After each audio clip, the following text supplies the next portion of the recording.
I bite their whole goddamn face off, right? And I started doing it. I bit a dude's ear off. And then when they sewed it back on, I said, from now on, when I bite it, I'm swallowing it. So I had one dude's lip, and I took his whole lip off, swallowed the top part. I couldn't get the bottom. I bit one dude's side of his face. I bit a dude under here and paralyzed him.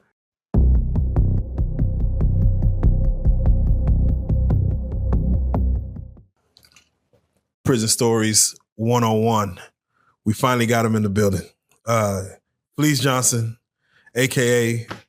the Booty Warrior. It's me. It's me. Now, one thing I will say is that once I started this Prison Stories, man, you know, and I don't know if people like to glorify the things that go on in prison and talk about the depravity that happens, but everyone kept saying in the comments, you got to get Fleece Johnson. You got to get Fleece Johnson. Mm-hmm. And I'm like, not only do we need Fleece Johnson, I mean, hell, you know, your story is a story that needs to be told regardless. Right.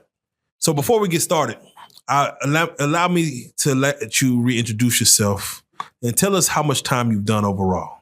Well, y'all know who I am, right? Induction ain't needed, really. The Booty Man. Yeah. Damn, okay. I did over 40 years in prison, but I did that straight. You know, getting out, coming back, all that shit. I'm talking about from a child. You know, before I went to prison, I was in jail at 13. Then turned 14 in jail, 16 in penitentiary. You know, I ain't never even had a girlfriend yet. Never even kissed a girl. Seen one naked.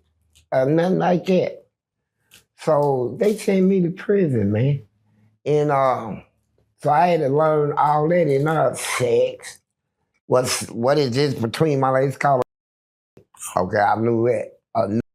And you know, I read books on and all this shit.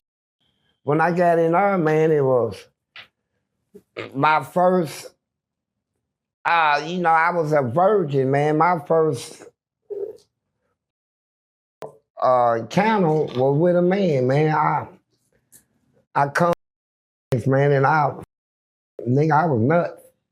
I was sick over it, man. That was the best thing that ever happened to me since applesauce, right?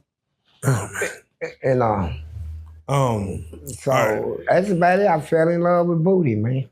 All right, let's have this conversation. Let's start with before your prison sentence. I know a lot of people are gonna want to know what was like your upbringing.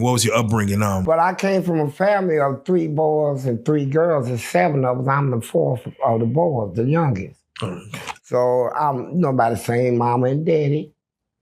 And back in them days, in the 60s and 70s, and man, it was hard in America, man, for blacks, period.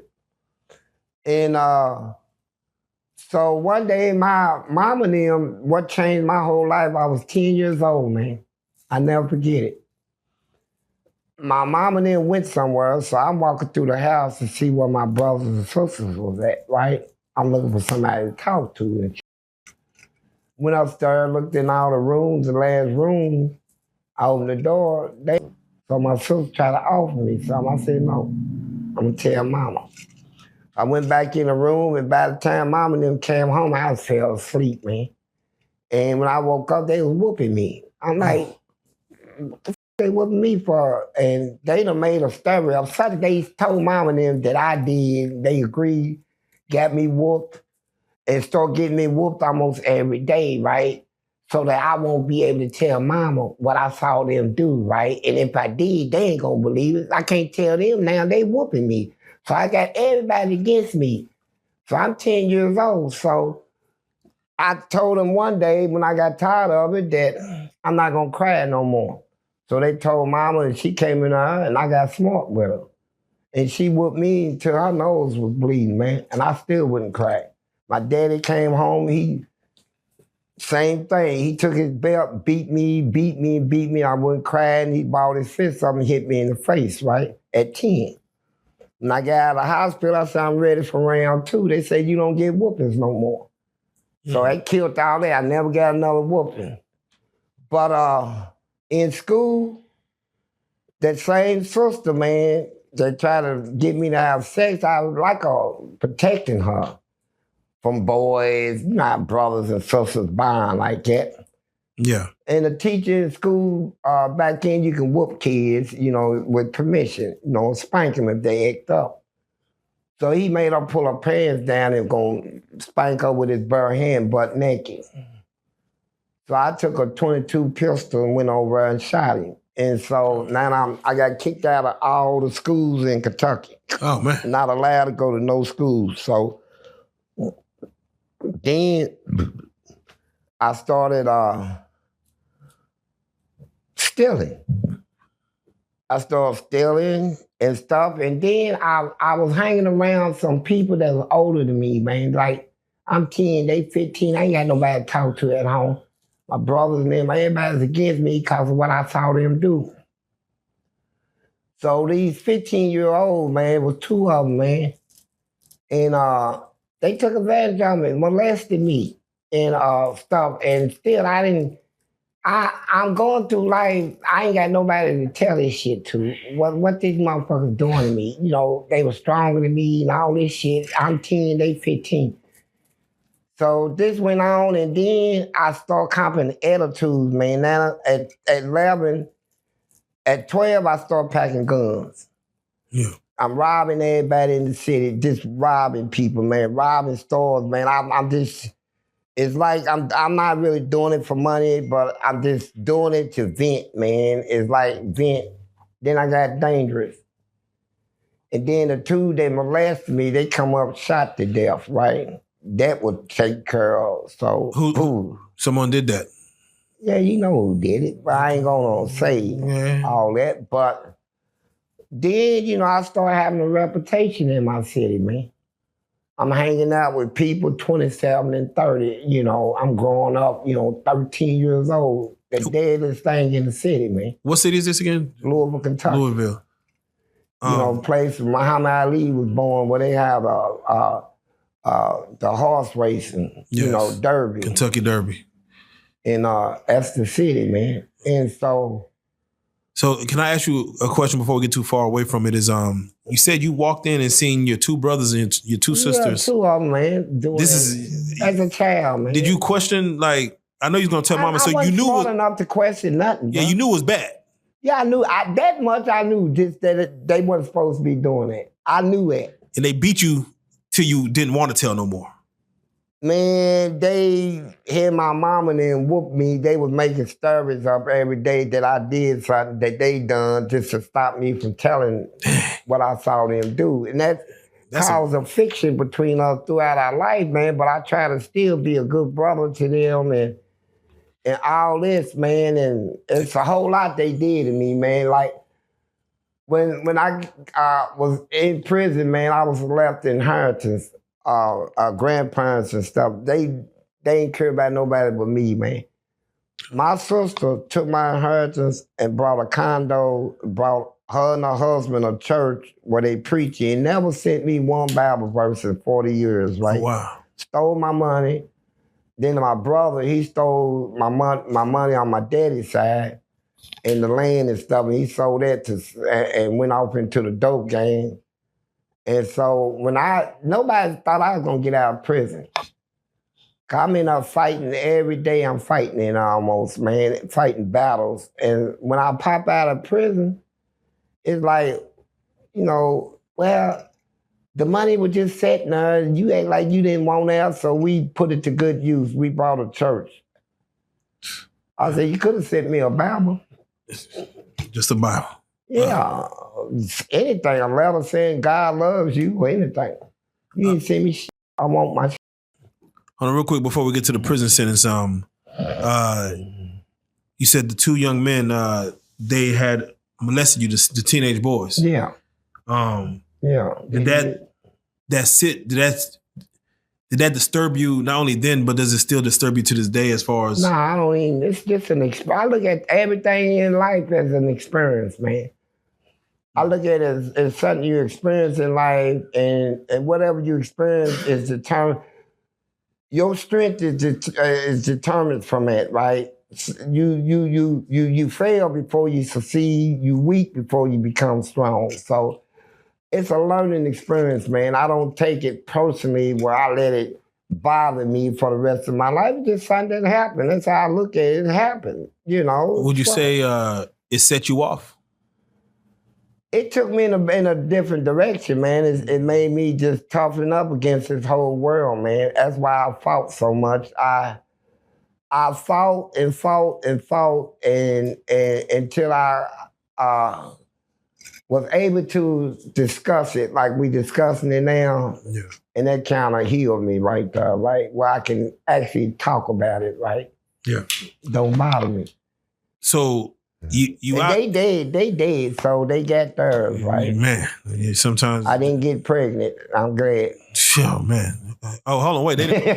Hold on, wait. I don't want to talk about what happened, but they assaulted you like that? Man, molesting, you know what molesting is? There's different versions. Man, ain't number one version of being molested, bro. Damn.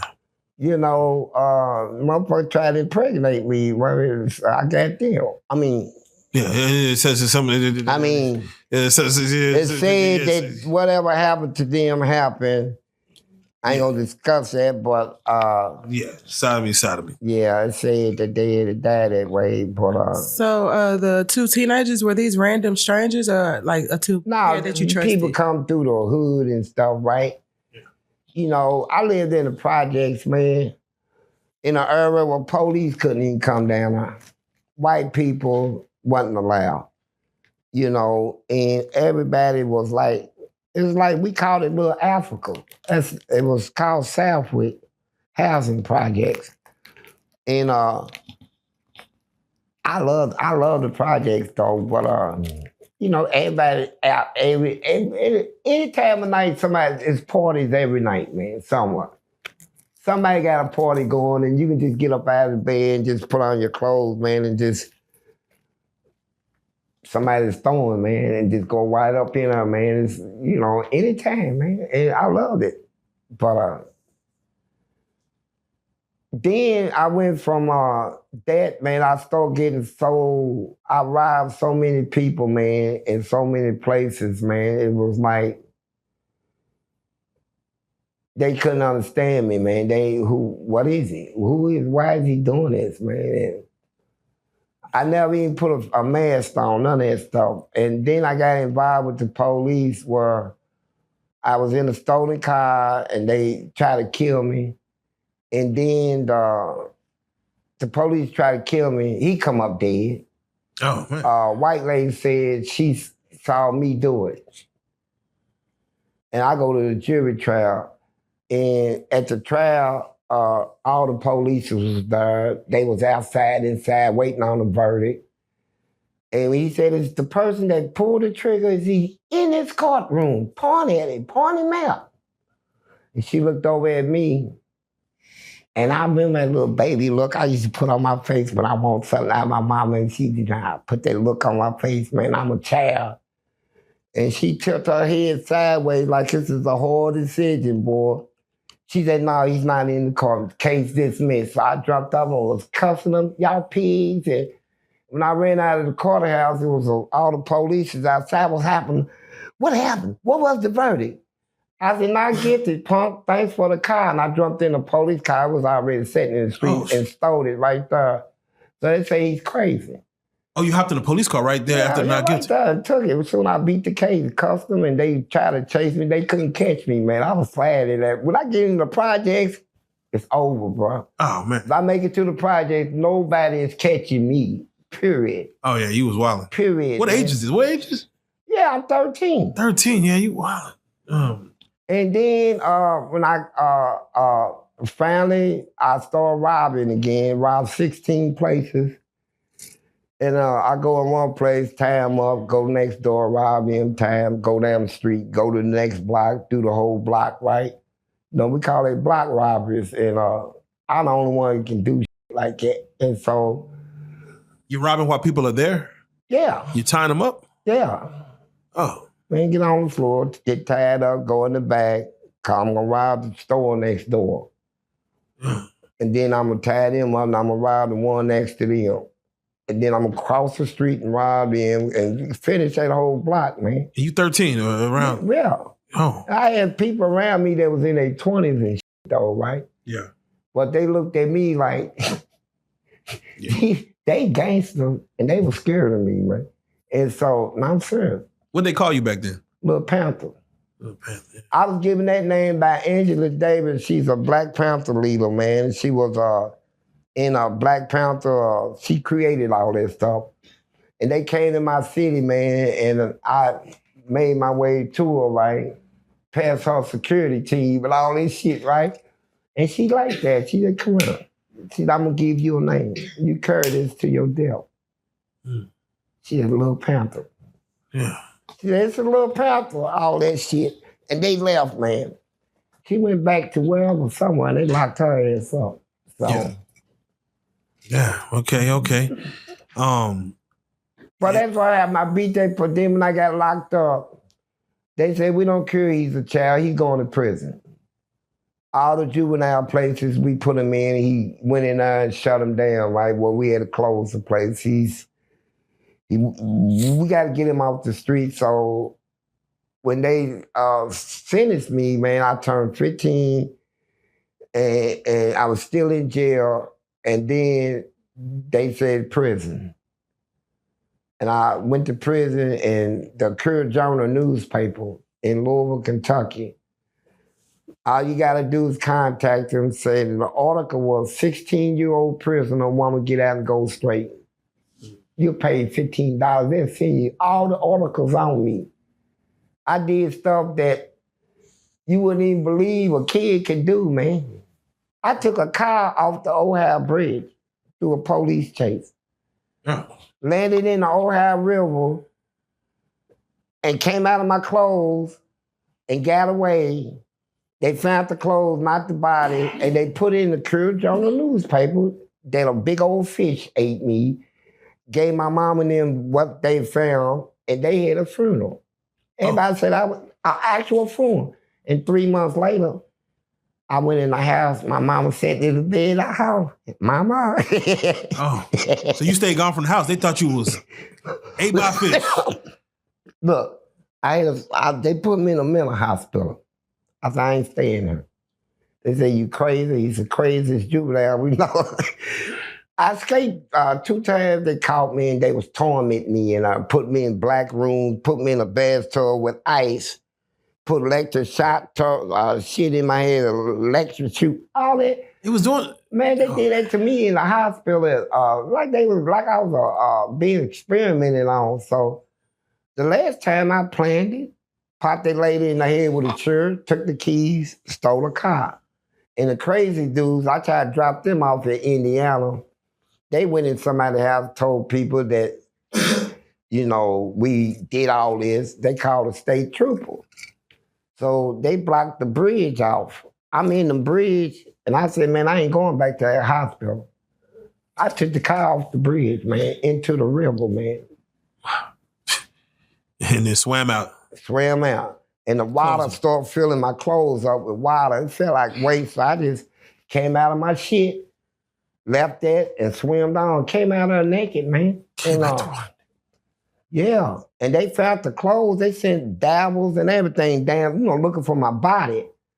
And they couldn't find the body, so they said they saw catfishes down there big as Volkswagen. So they said maybe that ate me up, right?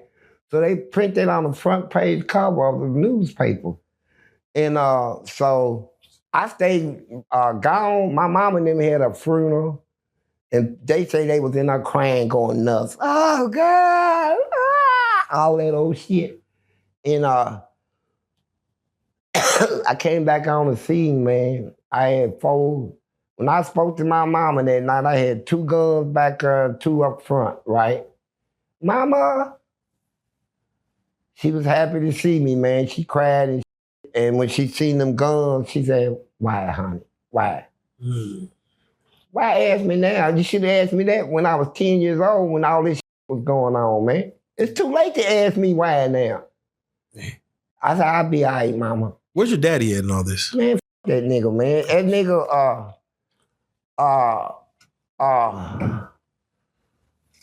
boy, we went at it, man. I used to tear his cars up. you put your hands on me, you gonna pay for this, man. You know, and so me and my daddy never really got along, man. And I found out, I didn't find out until I got out of prison that I got a sister that I ain't never seen. She the same age as my oldest sister. And all my life, I didn't know she was my sister. And she did like 21 years in the Army. She retired from Ford. And she's rich, right? And her son is Jeffrey Churchill. He's my nephew. He's a leading homicide detective in Atlanta. That's my nephew, Jeff.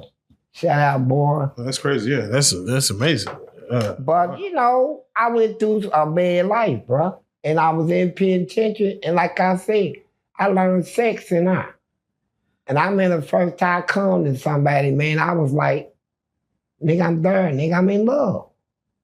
I'm in love. All right, let's go ahead and get to it. I come to you. I'm in love with you now. I want some booty, some more booty, man. Hold on. Let's get. That's the only thing kept me straight up when I get angry and shit. But man. All right. What was the situation that locked you up for? Because you didn't get 40 years. You got. I had 16 robberies, 8 shooting and woundings, and a car theft. And they because I'm a juvenile, they kept hollering penitentiary. They had laws back then that say no juveniles can go to a prison. And so they disregarded their laws and broke all my time down to where I just had 10 years to do, 10 on the shelf, withheld for 5 years. And I could have went to prison, they said, and got out in 13 months. Thank you. Could have. The fuck is that? I don't know. What is it? Oh, I ain't drinking that shit. They got me fucked up. What the fuck is that? The fuck is this shit? I set this shit down in front of me and I looked at it. I said, this is a goddamn, what is it? Oh, shit. I see some juice and I said, I ain't drinking this shit. That's for your ashes. Yeah. Oh, wait. They offered you 13 months for all that? They gave me for all that. Man, they said 10 years to serve, 10 on the shelf, probated for 5 years. Yeah. And take it or leave it, right? I said, it, I'll take it, man. And fuck the penitentiary. You know, I'm sick of the streets. I'm running away from right now, right? That been happening, man. It got me all out here aggravated and shit. Nobody to talk to, and I ain't had no education. Remember, I got kicked out of school at 10, man. Yeah. And never been back to school. I don't even know how to read and write and all this shit, right? So I go to prison, and soon I hit the first prison, man, I see this one dude. You know, I see some motherfuckers out and wild on the street, right? Yeah. What year is this? 74. And what age are you? You know, I just turned 16. Oh, man. So you in a grown man situation. Yeah. And this motherfucker, he hollered, he saw me, he said, oh, it's going to be a good day. And started running. I said, oh, shit. I robbed this on the street, popped him in the mouth and all this shit. But I seen some people in there. I knew I had some cousins in there. And I started mopping shit in there, man. And so that's when they sent me to the worstest prison in Kentucky, Eddyville. That's where all the freak shit is at, man. Oh, man. That's where I got my first booty, man. God damn. I cussed that. Look, I'm say this, man. And beware of people that you see always talking bad about gay people. I'm tell you what, man. And tell me if this makes sense, man. I talk so bad about them. You nasty, God will burn you, all this shit, right? Yeah. And turn right around and fell in love with these motherfuckers. Oh, man. The bitter irony. Can you? I mean, I'm standing there. I cussed. They brought one in, was young and just ain't no motherfucker that had him. All this shit where he was gay, right? He came in gay. And he tried to speak to me. So he said, "Why are you mad at me? What I do?" I said, "Man, get out of my goddamn face, man. All this right? But I seen him in the shower, man. I turned around and seen that soap go down his back, down his crack. I said, whew. When he looked back at me, I said, what's up, babe? It's baby now, right? It ain't fake, it's baby. I want some booty, right? That was my first butt, man. It was so good, man. I felt like I was electrocuted, man. The emotions was on. Hold on, Fleece. That was a month. Yeah, you never forget your first love. Yeah, did you have a girlfriend like when you was young, 10, 11, 12? My girlfriends was hood rats, man. They were like, I had one girl, and she hung with us. We were buddies, man. We hung together, we stole together, and she helped me rob. Yeah. And if a girl run her mouth, she'll whoop the girl, right? Yeah, Bonnie I don't fight girls. But when I got out of prison, one of the friends of mine, while I was in prison, married her and gave her a goddamn baby, right? And then he thought that I was going to have it out with him. He said, man, I'm sorry to tell you. I said, man, just take me to her house. I'm going to see. He said, man, she done got chubby a little. I said, man. And when she saw me, we looked at each other. She said, who is that? And she said, oh my God. Gave me a hug and shit. So she said, yeah, man, he did 40 years. I mean, she didn't never come and see me or write me, but she had a baby. She got sick of his and left him. Now she's only into ladies, right? Yeah. She got a girl and they fuck. So. But you never got a chance to do nothing with her? No, I didn't want to, man. We were buddies, man, growing up, man. So you weren't attracted to this young lady? What, growing as a child? Yeah, just like... Yeah, we was friends, man, but not in, I didn't know nothing about love, sex, or nothing like. She never pressed that on me. We'd sit on the porch and we go to the swimming pool together and we swim together. And but I never pet her ass or nothing like that. Looked at it, desired it. We were just tight, man. We was like cool buddies, man. And she trusted me. I can go over her house and sometime I be out, man. I get sick of my house. I go to her house and just go up in the room, man, and sleep in the same bed with her, man. Put my pants on and sleep right in the same bed, man. Wow. I respect her and I respect her space and her rights, man. So when you went in, you're 16 years old, you like women or you have an attraction to women? No, I didn't have no attraction to no woman. You was a blank slate. Man, I didn't even think about it, man. Wow. Huh. Until I got in that started seeing these motherfuckers and right in across from me, man, sissy ass big as a motherfucker. He was standing up, bent over, dude was pounding him. I said, man, I turned, looked this way, turned back around. He was like, oh, you killing me. I like, shit, man, you motherfucker, man. I said, I'm gonna have to whoop his son, bitch, because he did his shit in my face. Oh, what? And I followed him. But later on, when I did it, don't knock it until you try it, boy. Hold on, please. You got to make this make sense for me. Man, what makes sense is we got a world now where people just don't grasp the meaning, man. God said in the Bible, it ain't good that man should live alone. He created a woman. I mean, we got societies now that got prisons, they put prisons up. Send them to the prison, all men's and all prisons, all ladies and all prisons. If you ask who runs the women prison, they'll tell you, the dykes. They stronger than the regular girls that come in that ain't lesbian. Ask who run the men's prison, same thing, gay motherfuckers, man. But I don't give a fuck what nobody say. But my thing is this, man. I growed up like in her learning about life. I learned how to read and write in prison. There you go. I didn't go to their school. I went to the library when I learned how to read and then start getting school books out and study on my own. And I taught myself how to read and write. And so, and after that, I'm in there fighting. So I get in a situation where I'm fighting the girls all the time, man. I'm in a hole.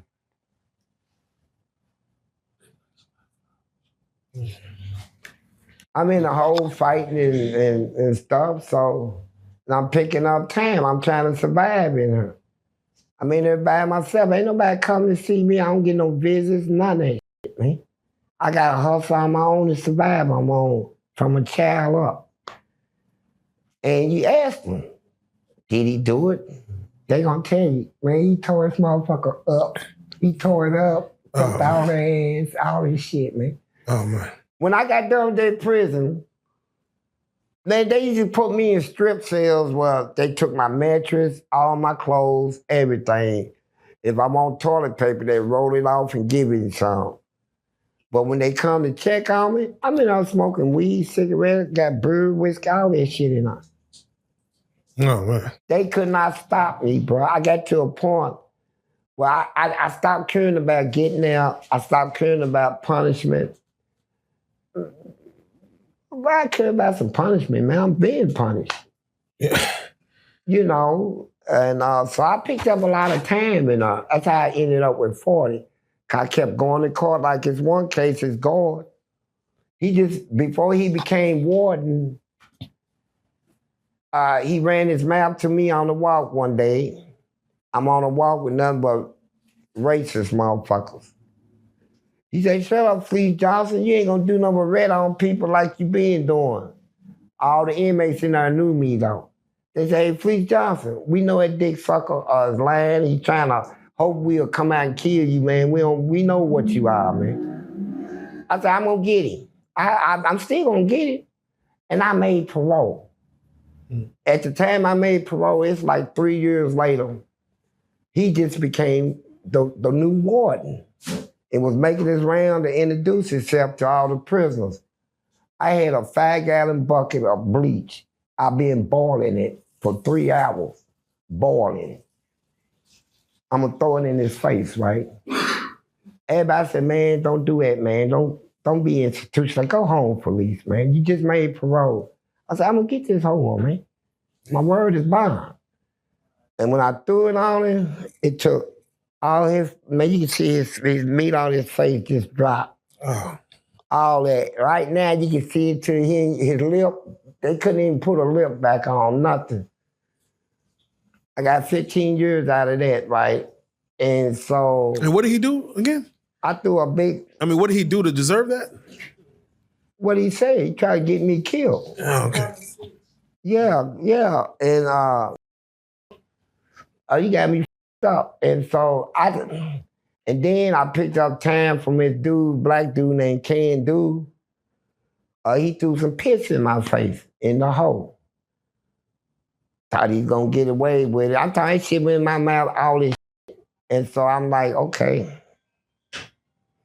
And this lady in Kathy, she's a guard. She said, I heard what he did. You want to get him? I said, yeah. She said, when he come out for a legal call, I'm going to accidentally crack your door. I said, thank you. I f***ed him up, man. I beat him with a whole toilet. I tore the whole toilet off the floor of porcelain and hit him. I hit him right here and knocked that shoulder. His shoulder was down here. And so I'm fighting these motherfuckers, man. And then they took my teeth. That's why I do this. Yeah. That's my trademark. Yeah, tell us a story about that. Well, it happened one day. I'm in the hole. I'm getting ready to fight this dude. They say he's been in the army. He's special trained. He killed. They said, man, he's army trained police. This motherfucker is only in prison because he killed somebody sleeping with his wife, man. He ain't never been. I man, all that. He said, Johnson. I said, yeah. You come out of your cell, I'm murdering you. I said, I'm coming out, so you got that to do, buddy. And I came out. He took his shirt off and shit. He's strong motherfucker. I said, I hit him, scoop him, it's over. Man, I ran up on that motherfucker and popped him and tried to go up on me. He caught me in a headlock, man. That son of a bitch had me in a headlock, choking the shit out of me, man. He was just jerking my body. And you know, ain't nobody gonna break, even my friends ain't gonna break it up if it's one-on-one. We already got that established. Let us fight, man. And man, I'm slobbing at the line, I'm getting dizzy, and I panic. And so I bit this son of a bitch. I bit him, And then he felt that. And he hit me right there in the jaw. I thought he cracked something, so I panicked and started doing like that and didn't know I was ripping, right? I ripped and he got 138 stitches, right? So when I seen I did that much damage, I said to myself, from now on, when I fight one of these motherfuckers, I'm biting them. I'm bite these some, right? I bite their whole goddamn face off, right? And I started doing it. I bit a dude's ear off. And then when they sewed it back on, I said, from now on, when I bite it, I'm swallowing it. So I had one dude's lip, and I took his whole lip off, swallowed the top part. I couldn't get the bottom. I bit one dude's side of his face. I bit a dude under here and paralyzed him. So when I got, paralyzed him for life. And so we got pictures of this. We got this documented, right? And you start swallowing the pieces you're biting. Yeah, so they can't sew it back on, right? So didn't nobody want to fight me no more. They said, you ain't gonna do no biting more. I said, you right. I'm bite shit out of you. And so the corrections department sent the commissioner down there. Her name was LaDonna Thompson. And she come down there and she said, please, the lawmaker say the next time you bite somebody, they gonna take your teeth because you're using it as a weapon. I said, man, go on, tell them I said, suck my dick. So I ain't believe that shit. They can't do that shit. And I bit two more, and then they come to my cell and said, you got a visit. I stood up, got handcuffed. They took me to the hospital, put me in a restraint chair, put the restraints on me. Then she come around, she said, Fleece, I told you. I said, man, get it over with. So they shot me, put me to sleep. When I woke up, all my teeth were gone, all this shit was folded up. But when I got out on the streets, I tried to go get some teeth, and they said I couldn't get none because giving me some teeth is equivalent to giving me a gun. It's against the law. Wow. And then, but when I got my felonies expunged off my records, they said I can have some teeth now. So I got a GoFundMe for my teeth program going on, and I'm getting a lot of donations off of it. And that's why I do this, because I'm gonna lay this out, boy. It's gonna be so pretty. Yeah, definitely want to see what's Oh, man, I'm gonna lay this shit, man. Please, let me ask you, how many people would you say you bit? 30, they had me at 35 on record, but I bit some more, man. I say it wasn't about 6 or 7 more other than what's on record. Cause every one of them, I got caught doing it. Okay. But I prefer to bite them. Yes. And you boy, just to hear him scream and squirm, man. That's Damn. Man, can you imagine somebody just biting your chest nipple off? Yeah, I can imagine my nipple. Turn it off, right? I was.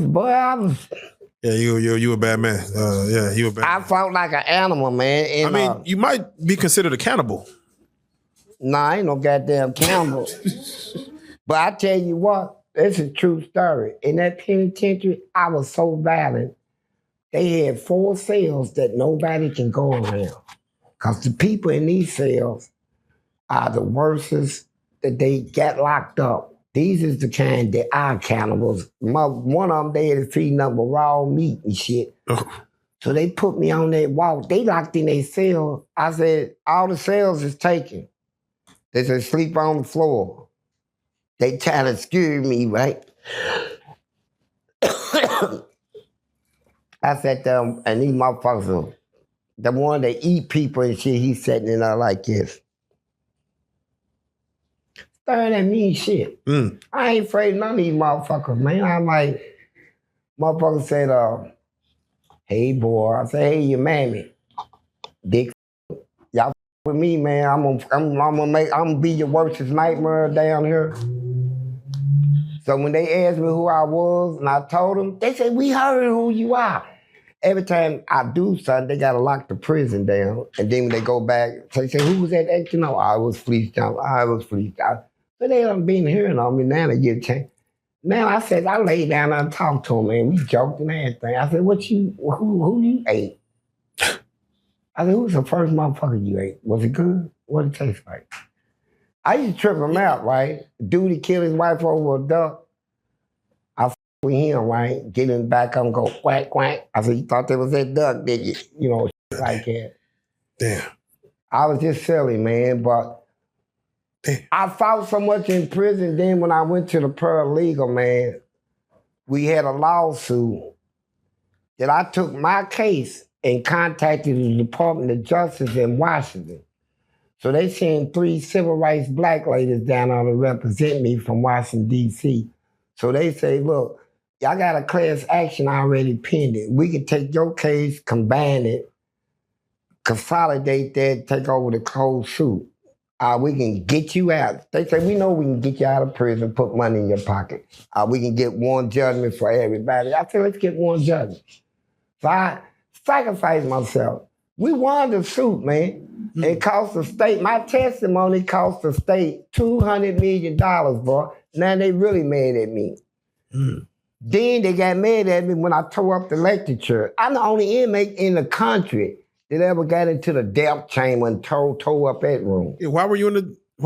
Man, Steve Galucius, man, he was a guard, man. They had me down on this walk, man, because every time you let me out, I'm fighting and shit. So they put me on the walk by myself, put me down there where the lecture chair is at, in the death cells. This is where people go when they get ready to get executed. So I'm the only one down there.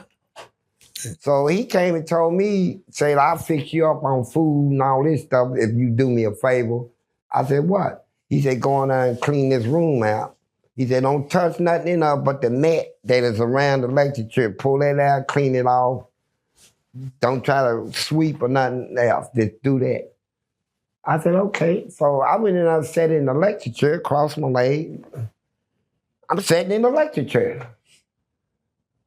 I smoked a cigarette, and then I started getting aggravated because I said, if I clean this motherfucker up and they put somebody in her, I prepared the room for him to be executed. I said, man, I got through smoking, and I took a steel mop wrench and I beat that chair. I broke all the glass in her, and them 2 handles they pulled down in that room in her right there, I tore that whole room up. And so when he come down there, I done already went back in my cell. He said, you'll never work for me again. Man, fuck you. And the governor back then was Martha Lane Collins. She was governor of Kentucky. And that is documented. It was on the front page cover of the Courier Journal newspaper that while she was governor, she visited the penitentiary to inspect the lecture and found it tore up and stuff, and that the inmate Fleece Johnson spit in her face. That's in the newspaper. So I did that too, to the governor. What size? What height were you? What size were you back then? Man, when I went in prison, man, I had like, them niggas told me what's up, man, when I was in my first molestation, man. I was like, had a girl shape almost, man. I was like 22 in the waist and like 36. Yeah, I'm 36 in the hips and no muscles or nothing, you know, just a angry little young motherfucker, right? But I got in there and I broke through all that shit and I fought my way through all them battles and stretched myself. I got on the boxing team. I knocked every motherfucker out that I fought. I never lost a fight in there. None of that. So, but you still, what happened in the past happened, man. But, you know, I don't let that dictate how I live in the future, right? Yes. My past don't dictate my future, right? I learned from my past and move on, man. These are facts. That's just like, I got a wife now, man, and so, too. Can I ask you, how does MSNBC get to you, Dayline? Yeah, so while I was in prison, remember, I done made over 60 guards quit their job throwing shit on them. I had guards bringing me whiskey and all that shit, so I wouldn't throw none on them. And I realized how... I don't want to skip past that part. Duty is so powerful. And look, they tell you, if a person tell you, you working for them, you can't put your hands on me. And you can't hit him, you can't fight him. And you know I don't care about going to the hole, I'm already in the hole. I don't care about time. I done picked up enough time where I don't even care about getting out no more. And I tell you, if you don't bring me some cigarettes, I'm gonna throw it on you. and throw it on you. And you go home, I make it so strong that the smell will be there for a week or two. It'll have a psychological effect on you, right? Yeah. Ain't no motherfucker gonna keep working a job and you really ain't paying me enough in the first place. And this throwing shit on me and you tell me I can't fight him and all this shit. Man, fuck that job. And they quit, right?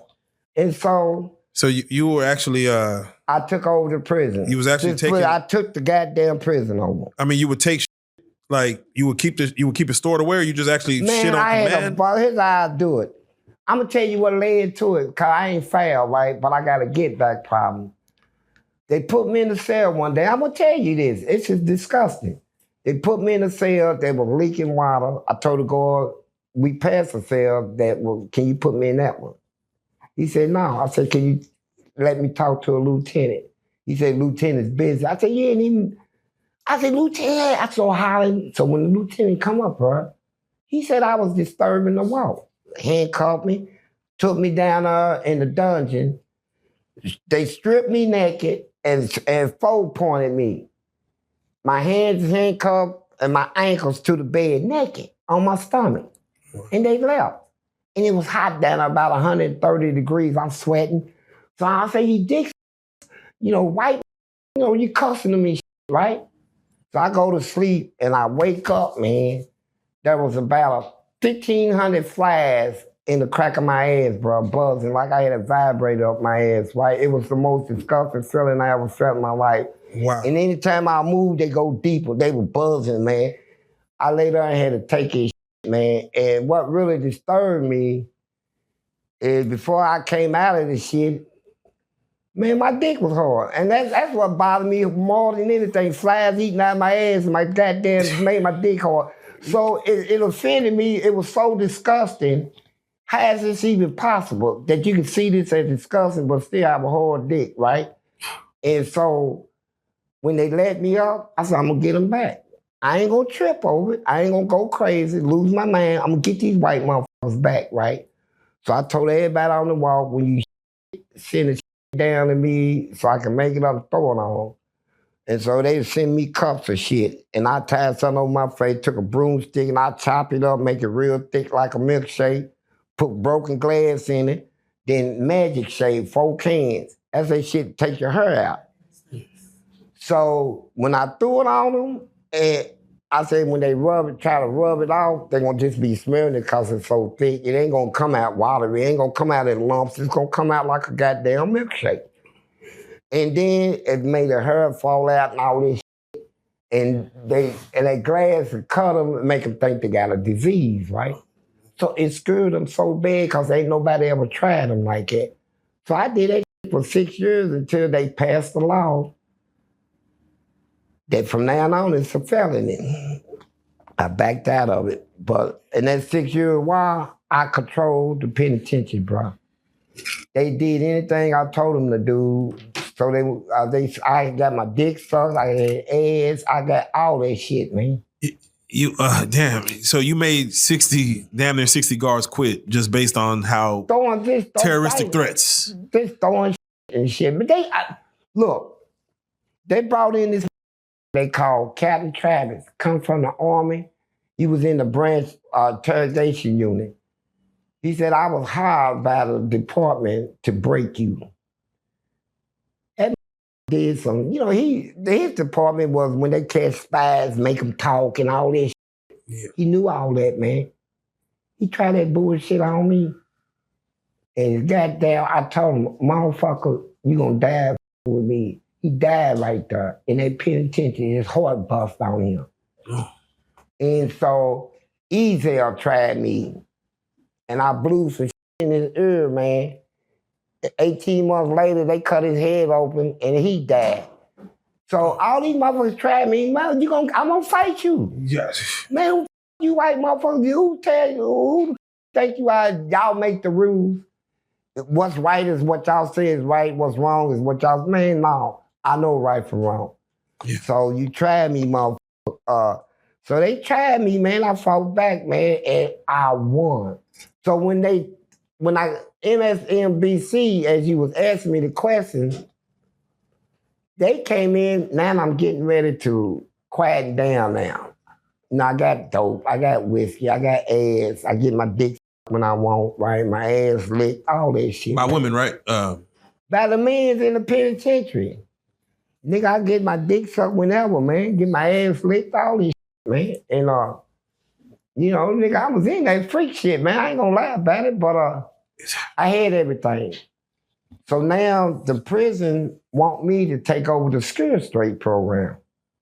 So I was a #1 success in them. They bring juveniles and we scare them. They tell, just Fleece. I send them out there crying and shit. And when I'm done with them, they go back to school, do good, all that. So MSNBC came in and threw me off, man. They said, well, you do a documentary since you ain't never getting out. You say you don't care, or you be having a lot of juveniles, please. I said, why not? I said, but I'm going to say what I want to say, right? And I ain't going to tell them how prison is now, because I done fought through all that. I broke the cutter lines and all that shit in the penitentiary, right? You know, got white people and black people to talk and mingle and all this shit. Yeah. I cleaned that prison up.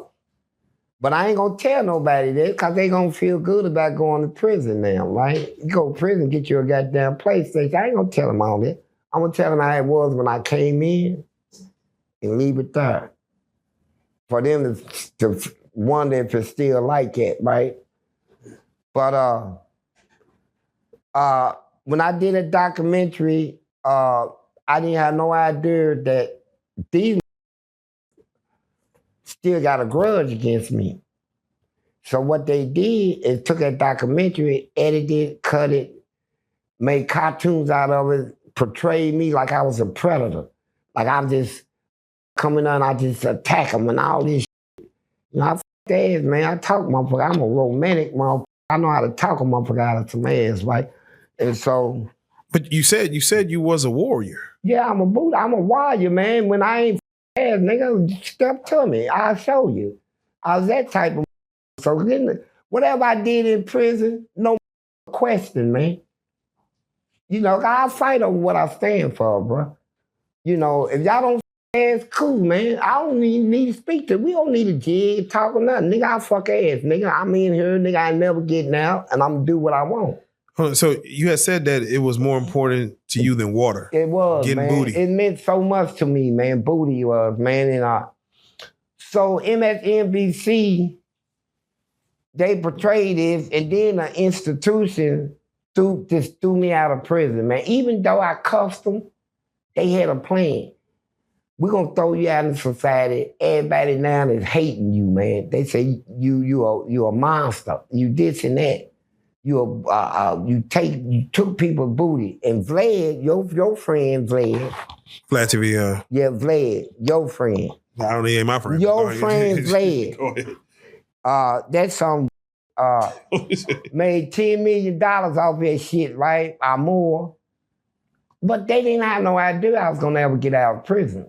And when I popped out, it's like, ooh. Yeah, so let me ask you, when MSNBC made that video and Dateline had it put out, did you know that you was going worldwide with Man, that we didn't know. I didn't see in penitentiary. We don't have the same shit y'all got out here. They let us watch certain things and then they cut it, edit it. It's like we can't get YouTube. We can't get all that shit, all the apps and all this shit. They got only a select amount of stations we can watch, nothing else. And what goes on in prison never make the newspaper. All this shit, man. And so guards was coming in telling me about 11 months later, after they done took off, guards said, hey, I saw you on TV. I said, what you mean you saw me on TV? Man, they got you looking like you a predator. I said, man, you pig. He said, I'm serious, please. But when some lady goes, this black lady goes, me and her was cool, man. She bring me weed all the time, man. We talking shit, man. She out of Paducah. And she told me about that shit. And I said, yeah. So I went back to fighting them. That's when, y'all want to still fight me, bro? Johnson, we didn't have nothing to do with that. I want to see. So God took me in his office, turned the thing around, and he clicked into it, right? He showed me that shit. I said, man. Then they threw me out of prison. Then every job I was getting, motherfuckers was firing me off my job. Nah, we don't want you here, man. This and that. I even got thrown out, man, the most humiliating thing, man. I love God and Jesus, man. I went to a church and got kicked out of a goddamn church. They said, you can't be a member here because you take booty and all this shit. Yeah. And then I got an agent, and then we went and got all my files, all my records, all this shit, man. And we proved, cleared my name, proved that they were lying. Yeah. All this shit is made up. I never been accused of this shit. Never had a charge of complaint laws against me ever of taking shit from nobody sexually, right? And so we proved all this shit, man. And then, and when your friend Vlad, my friend, but go ahead. He came back with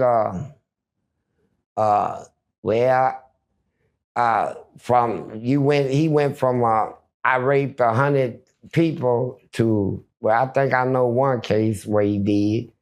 Now we said, you got proof, show it, bro. Shut my mouth. You know, he can't, you know, but I think he wants me. And so, Vlad wants his thing. That's what he wants. Man. But anyway, that's the struggle I went through, man. I went from that to doing homes and houses in my city, man. I can go in a house, man, and gut it. I can do the walls, drywall, I can do floors, windows, doors, I can brick, I can paint, I can do plumbing. Are these skills you learned in prison or? Man, skills, yeah, I learned some, not that in prison, but I came out here and the dude's name is Steve Spalding. If you go on Steve Spalding Instagram, Steve Spalding out of Louisville, Kentucky, you'll see hundreds of projects that me and him did. You'll see me in the photos, right? He takes pictures, right? He's professional. So I did that, man, to keep, you know, money in my pocket.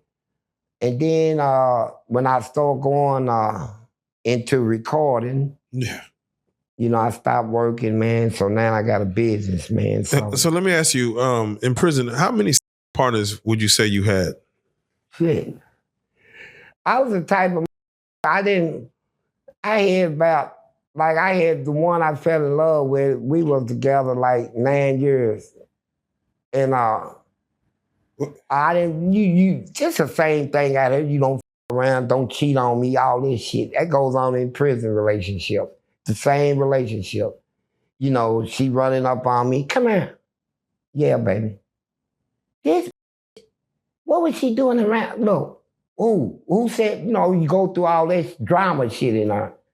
So you was always the male, the dominant. You never, what they call it, the pitching and catching. You always just pitching and I'm not going there either. But I'm gonna say this.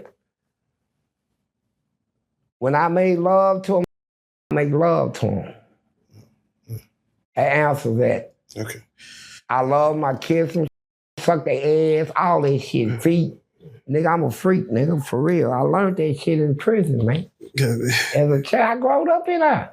Yeah, but and so, you know, I had to go through a thing in prison, man, to get my mind right, man, because I didn't have no little trainings that y'all had out here. Mama, daddy, grandmama, aunties, going to school, prom nights, got friends sitting around. You like her? Nah, I don't know. I think you ought to. I didn't have all that advice, encouragements, and motherfuckers teaching me life, right? I had to learn this shit on my own, read and write. I made it through it. So when I learned, I became strong through all this. I broke away from it. So 15 years before I got out of prison, I ain't messed around for 15 years. Yeah, who got you? I stopped in there. Was it church? Any type of church member come in and save you, or? Nah, well, hell no. You don't get saved except you got to do it. Ain't no motherfucking save you. I mean, if you don't, I look at it like this. If I don't have addiction. I don't like to feel like there's nothing I can do and can't stop doing. I can stop doing any goddamn thing, right? Smoking, I done did all that shit before, right? I stopped for 5 years. I could just go cold turkey right now and smash it if I wanted to. So what changed me, though, was through all this, I done got ahead of myself. My head got big, man. I didn't believe in God and all this stuff. And God started touching me in dreams, visions, and hard, man. I done seen demons, angels. I done seen all this stuff with my own eyes. So I don't question none of that. I done heard the voice of God. I done seen the birth of Jesus, not his return. I done seen him at his birth when he stood up on his own 2 feet and snapped his own umbilical cord. I seen all that in dreams and visions and shit, man. But and that's what made me study religion. Okay. I studied religion to try to understand what I was seeing and hearing and what was being told me. So my journey lasted 40 years. Yes. And when I came out of 40 years, I done cleaned up the prison. I cleaned I done cleaned up the Kentucky prison system. Yeah. And they got me stamped like that. But they mad at me. They want me dead. They threw me out of there. Yeah, threw me out of there and put a name on me, and I had a fault to get it off. Hold on, wait. The 15 years that you went, I guess, abstinent from booty. Yeah. What was your last booty? Like, did you say I'm just done? It wasn't good? Yeah, I was done. You get tired of shit, man. Literally. AIDS came out and all this shit. And you sitting there watching motherfuckers fall out. And then we was having problems. Like, if we like somebody, if I like somebody, I'll go to somebody that can get his medical. I said, what is medical like? And then the person with the medical tell me, do like it. Say, I said, it's enough, right? Don't with him, right? And so we get people medical and we see if they clean people, if they take showers and shit like his, are they just nasty? I do what they, it would see if they been with a lot of people. If they been fucking with a lot of people, I don't fuck with them. If I can get you where you kind of like, ain't out there like that, right? Yeah, we can talk, man. And I try to hold relationships like for years, man. For years. I snuck around, though. Yeah, hold on. What made you fall in love for 9 years? Was it the person's just a demeanor? Was it just how the they fact just that loved you back? It lasted 9. That's how long I wanted to come. I wanted to come, man. I stay angry about it now, man. And man, I'm just being serious. I'm telling true shit. It takes all this shit out of me, man. Yeah. I can all day, man, and be happy, man. Well, how are they allowing this in prison? Like someone just come in your cell and this your cellmate or something? Man, look, at first we had double cells. And in double cells, all you do is put your curtain up, go to work, man. Can't no motherfucker see now. You banging ass is popping, cheeks is jumping. But this one boy I had, he was so cute, but he had a deep voice, man. That's the only thing we couldn't get along. I said, look, don't talk. Don't say a word. Just look pretty, man. Cause when you talk, that's when I know you a man. Okay. What I tell you, man? She's like, right? So he used to get on my nerve, man. He'd do like, I said, just write the shit down. I'm gonna buy you a ink pen and a little notepad. So just come to me around people and break it to me. And I'm gonna say, yeah, okay, baby. Go on, What kind of men? But he'll come around me and say, how long you gonna be it? Damn. Right. What are you gonna say? No, I was gonna say, what kind of men did you prefer? Like, was there a certain type you like? Like maybe a Mexican, a little white boy, a young black dude? Man. It's a look, man. That's all I can describe. It's a certain look. I can go, I can see ladies right now, and they can walk past me with some of the most fantastic bodies. And I can say, yeah, all right, she's all that. But you can have one walk past and she can just have a look. It's a certain look. I can say, oh, shit. I like that, man. I like that. Get that juice up out of her, man. It's in the eyes or it's in the face, the body? What? Man, it's in the whole thing put together. Put together, man. Just the whole. Some men like girls that is passive. Some like them when they dominant. Some like girls that is that are you know, got a little toughness in them and shit, right? And cause I met a girl one day that just come over, just grabbed my drink off the table and drank my shit and walked away. I said, oh, she's bold, you know, make you like her, you know, make you like her.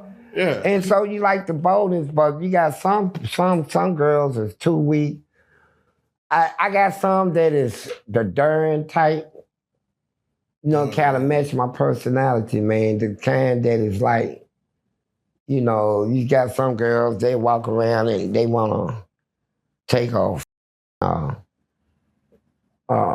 shirt tied around so you can't see their booty, all this shit. I hate that. But you got some girls that'll take their shirt off, man, raise that that you see something, man. You know, them kind of most say, okay, you know, she's there. Yeah. But, you know, I'm just attracted to a certain, it's just I don't know how you call it, man. I'm not experiencing that, man. That's why when I have a woman, I tell her, look, teach me. Yeah.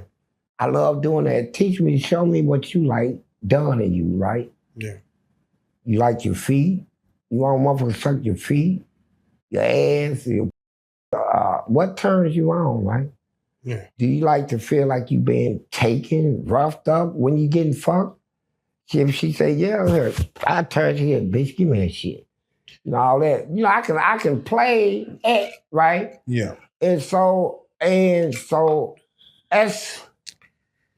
Did you ever prefer like anal over vaginal with a woman? If I eat her ass, I fuck her ass, bro. If I eat it, I'm not eating this shit for nothing, right? Hey, that sounds like a song. And then I don't fuck with dirty people, man. I fuck with clean people I know is clean, right? I would know they clean. And I don't just say, a motherfucker walk down and say, come on over here, I'll lick your ass. Man, fuck that. Yeah, man, that's wild. I know I'm a good judge of character. I know people, I know shit, man.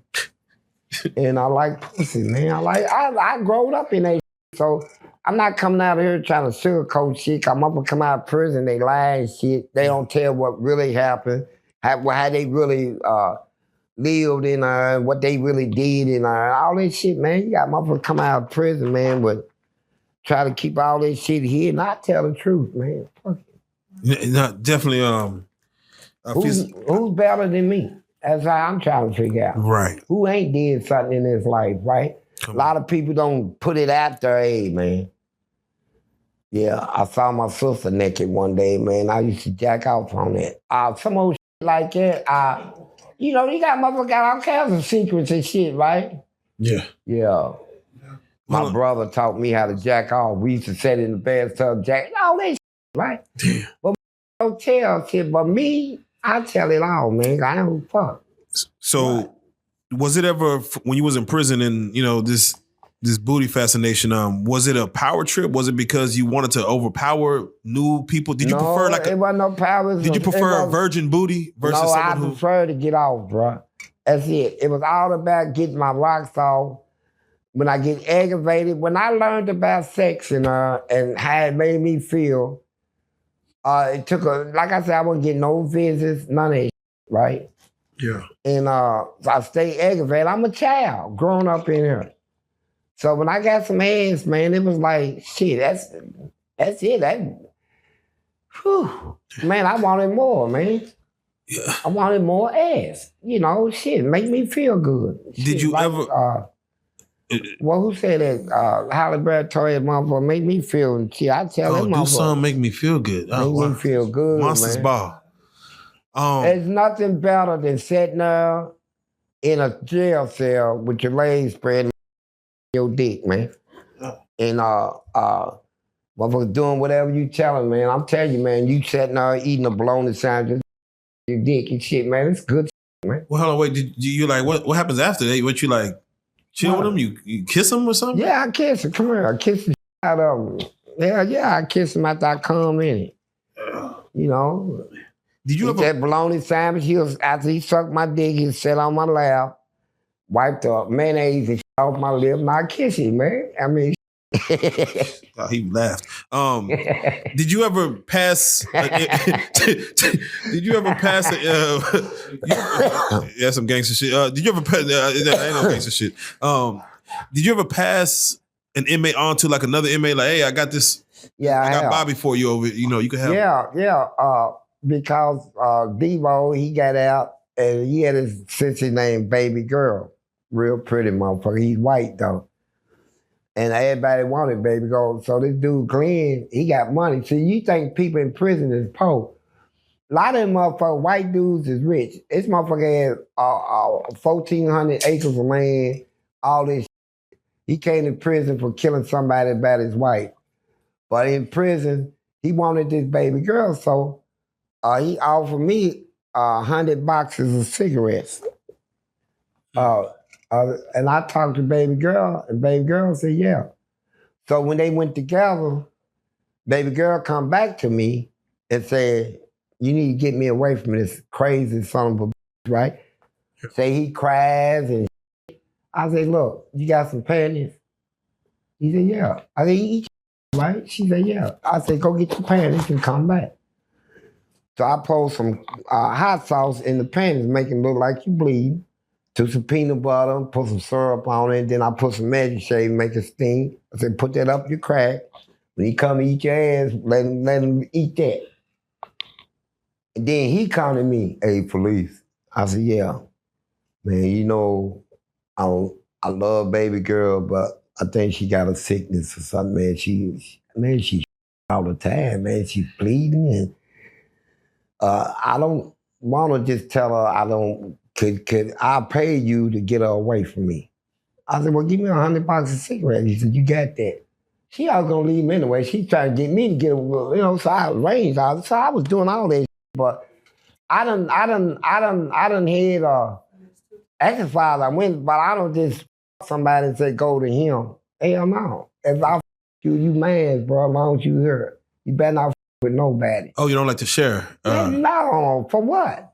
Dirty ass motherfuckers in there, man. You better not even put your hands on my baby, man. Shit. Unclean motherfuckers. I don't let my babies sell ass or nothing. I had all the money. Okay, yeah, you didn't have to ever send them out to pay a debt. Just sit there when I fix the bologna sandwich, my dick, and wipe that mayonnaise off my lip, right? Yeah. That's it. So let me ask you, because you had a famous phrase on the MSNBC thing where you said, you know, we could do this the easy way or the hard way. I would like for you to basically break down what was the easiest way. Give it up, spread it, drop in panties. Did someone would do that? Yeah, they do it. Man, you think all of these gangsters that's out here shooting pistols and all this shit, y'all think whore through the neighborhood, got big name girls from this town to that city. Yeah, they do that in society. Come in prison, dick, man. Willing. I know what they do, and I did time around them. Okay, yeah, listen. A lot of them got good ass. All of them don't do it, but most of them. They said you have had it the easy way. Yeah, now the hard way. Yeah, can you give us an experience of what was the hard way? Like, somebody had to go through the hard way? Make everything difficult for you. You know, I got contacts out in prison. You won't be able to buy shit from a store, man. Ain't nobody gonna sell you shit. Motherfuckers gonna start stealing whatever you got to put you in a situation where you got to come to me, right? You're going about this shit the hard way. You're gonna end up coming to me talking about I'm in debt and all this shit. I got the money, man. How much you owe there? You know, what I get. You know what I'm into, so what I'm getting. I give you this. What? Oh, God, come here, baby. Sit down. Let me talk to you. And I take care of it. I take care of his bills. So I fucked ass, man, and I loved it.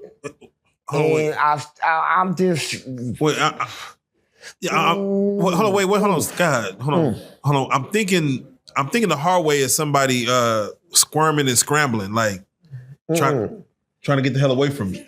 First of all, you don't... That shit is Hollywood shit. All that squirming and scrambling. I can tell you the truth about something. I had a girl one day, and I called her. She was the finest woman I ever had in my life. I'm telling you a story. Let's go.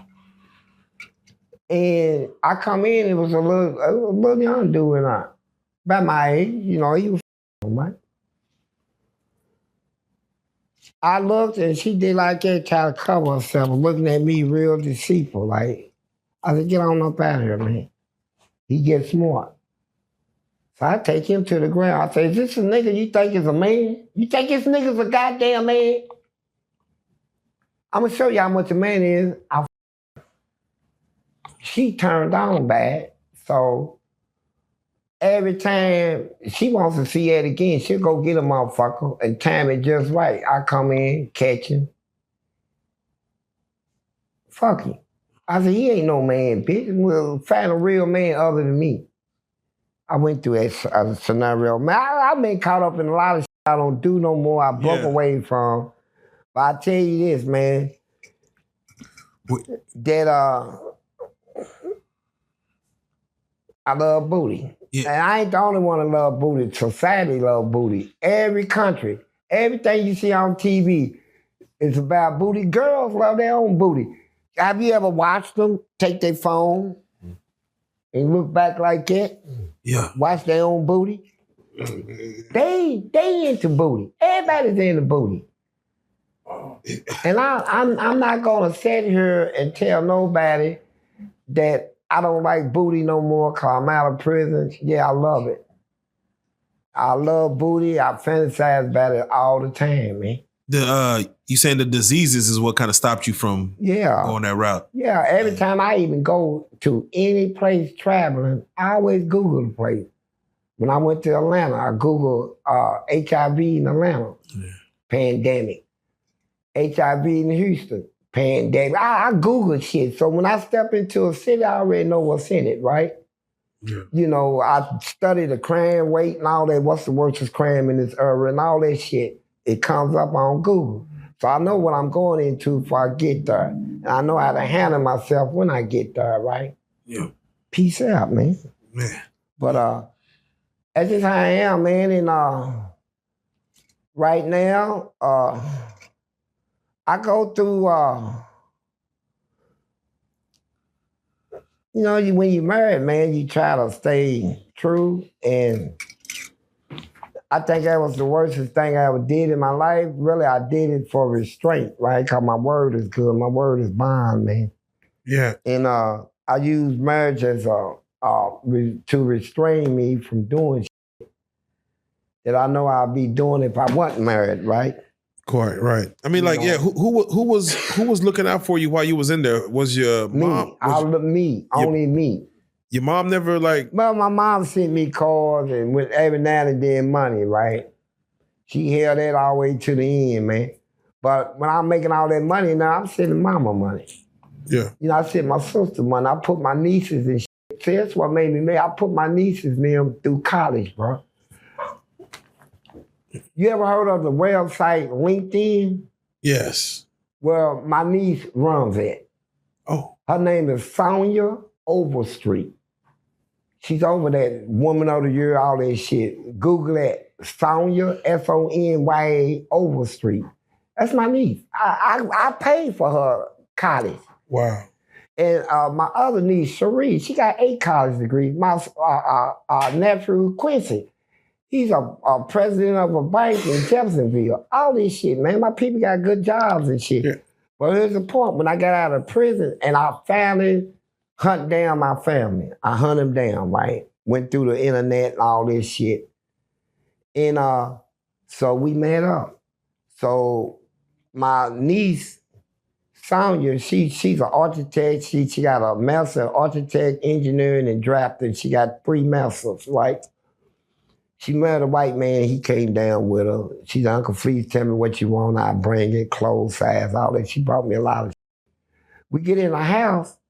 We at the table in the kitchen. So we playing some sort of card games. Me and her husband against my sister and my niece. And so I told her, Sonya, I used to pick you up from school. She said, did you? My sister said, no, you didn't. So Sonya, I can tell you what church you sat in, all that, and all that. And I told her, she said, you right, Uncle, please, all that shit. I said, also, I put you through college. Did you know it? Your mama didn't tell you that? That's the mama that stole my inheritance, brought that condo in that goddamn church. She's rotten, man. Yeah. But then my other sister, her niece, she tried to come. I had something prepared for her. See, we used to have sex magazines in prison, man. Oh, yeah. I found one with my niece in it, right? She was going all in the African countries and shit. Yeah. And made her think it was some sort of something from her job, man. But she was over there doing movies and all that free shit, right? Mm. So when I was over my sister's house, she said, my sister, she bakes cake. She's a baker, man. She make any kind of cake you want, wedding cakes it's had, right? She got client lids, her cakes cost $3,000-$4,000, right? But she did not making a cake for her daughter's girlfriend's bridal shower, so she made a big dick cake, right, with nuts. You know, as a joke. You know, ladies crack joke shit. So she said, Uncle Fleece. I said, yeah, honey. She said, come here, I'll show you something. I went in the kitchen. She said, you ever seen one this big? I said, it's real funny. I looked at my sister, she said, you the one that is on the internet? I said, okay. I said, let me go show you something, I'll be right back. I tore all them pages. I said, here's you right here. Motherfuckers peeing on you and all this shit, right? I said, oh, you didn't know Uncle Fleece had that, did you? Mm. No. I'm cold like that, bro. But any motherfucker talk about me, I can talk about them. Yeah. So that's why I don't worry about what I do. I don't fear shit. Damn. You know? And that's like my wife, I tell her, I say, you think I'm afraid of you? So one time there was one girl, my wife asked me, said, you fuck her? I said, no. I said, I was trying to, though. Yeah, she wouldn't let me. I tried. Mm.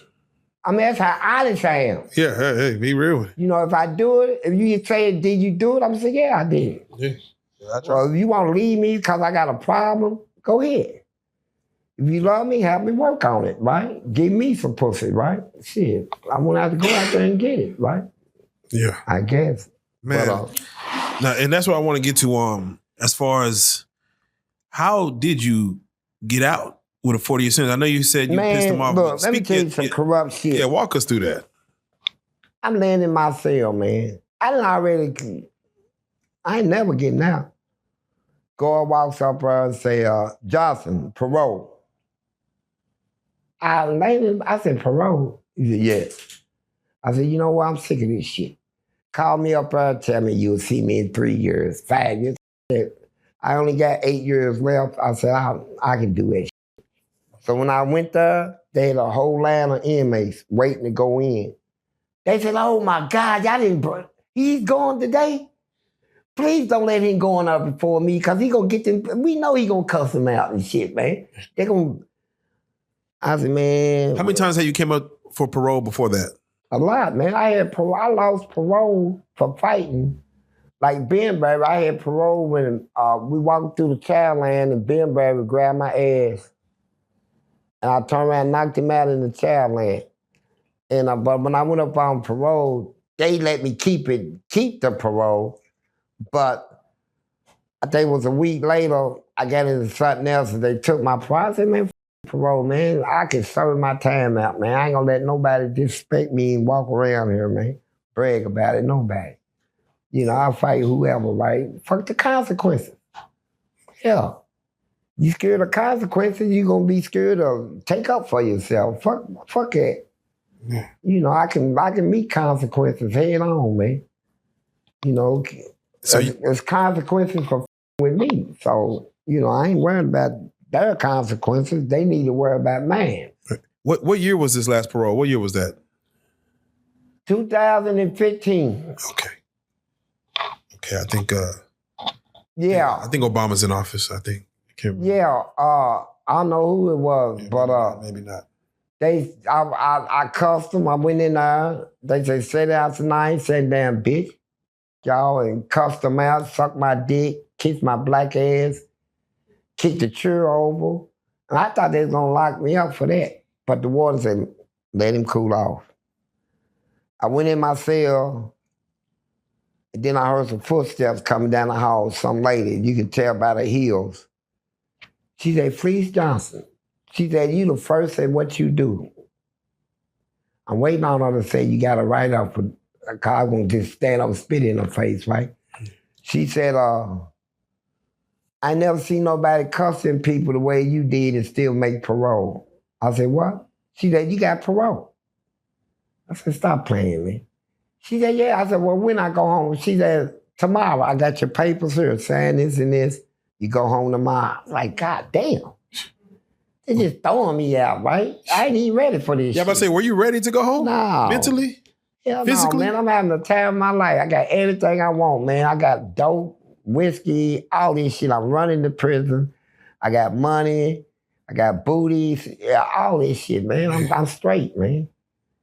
And they kick you But out. I wasn't booty at that time, though, man. But I came home with nobody waiting on me. I didn't know nobody's address, phone numbers. I didn't even know how to use a cell phone. We had eight-track tapes before I left the street. Who picked you up? Like they open the doors, you go out, and you just go walking, or you get on a bus, or? No, the guard put me in a car. You still in their custody. They'll tell you. He'll take me to the bus station, give me my bus tickets, and I already got my money off my account on me. I get out of the car, and when he pulls off, that's it. I ain't in their custody. Like, I'm still on parole, so I'm still partially in their custody. So they send me to a halfway house, man, and I get a job making $26 an hour, right? That's pretty good. Well, as a machine operator, I talked my way up on it. Goodwill, these black ladies said, Mr. Johnson, you've been locked up so long, you need education to know how to market yourself. You're not ready for it. I said, man, give me a job, let me prove it. She said, you know what, I got one for you. Machine operator. She was trying to embarrass me, but it turned out good, right? I didn't know what that meant. So when I went down there, the man seen me, said, you the chimp sent back GTS? I said, yes, sir. He said, I want this $3 million machine up and running. It's a complex machine. I ain't know nothing about it, but this white dude was talking, the crew over. He said, I know what's wrong with it and all that. I said, oh. I said, big mouth. I said, I was sent here to operate this machine. I'm sick of hearing you talking about you know this and that. You even know how to turn it on? He turned it on, so now I know. I said, what's this? He said, pilot. I said, how did you get it? He said, forklift. I said, take it down, put it up. Went through all that, so we got the machine running. Man come back. He said, you got it up that quick? I said, that's what you want, right? He said, I owe $16. I said, oh, man. I said, you keep it. It's a fable. He said, no, hold up. $26 an hour. You can hire, you can fire, you got your own office. I couldn't believe my ears, but I never heard something drop in my lap like this. So that's how I got the job. So when the corrections department, the same one that put all that bad on me, I'm paying the halfway house. I'm supposed to give them 25% of my gross income. I say I ain't getting them that much. They can take $600 a week. Cause I'm making kilo money now, right? I got my secretary off the land. The white girl could do all the money and write who been working and not. She was putting me down for overtime when I ain't even there, right? Yeah. And so they took my job. I was still in their custody, they said, we're going to take your job and send you to Newport Covenant. Sent me to another halfway house so I wouldn't have this job. I said, I'm done. I called 911, told them I'm going to go back to prison. I got 8 years to do. Damn. I said, I'm going to solve it like this. We got programs that if you do 6 months in, they knock 6 months off your sentence. I went in 5 programs, killed that in a year, killed 8 years in a year, came out with no parole. I said, now I own y'all shit. Killed it. And that's bold for somebody to do all that time and to go back just to kill some more time. I did it. I said, I can do it. I did 40 years. What? I said, if I don't do it, I'm going to end up in penitentiary. I said, I got a choice. I can go back to stay up. I can go back to do more time, but I know I'm going back. So I got a choice to make. And I made the right choice. Go in there, go into the program, kill that parole, come back out. Hold on, you're Fleece Johnson at this time, though. You're famous. No, not yet. Not yet. Yeah, I'm all over the internet. Yeah, you're all over the internet. But that shit is costing me jobs and shit because it was a bunch of lies starting off, right? And coming from Bled. Oh, and so... They thought you were a danger to society. No, yeah, man, they didn't care. They wanted money, content, and all that creative shit. Oh. They try to make people was hating me, man. They love me now. But at first, motherfuckers like, he's a monster. Right? I even let him out. All this shit.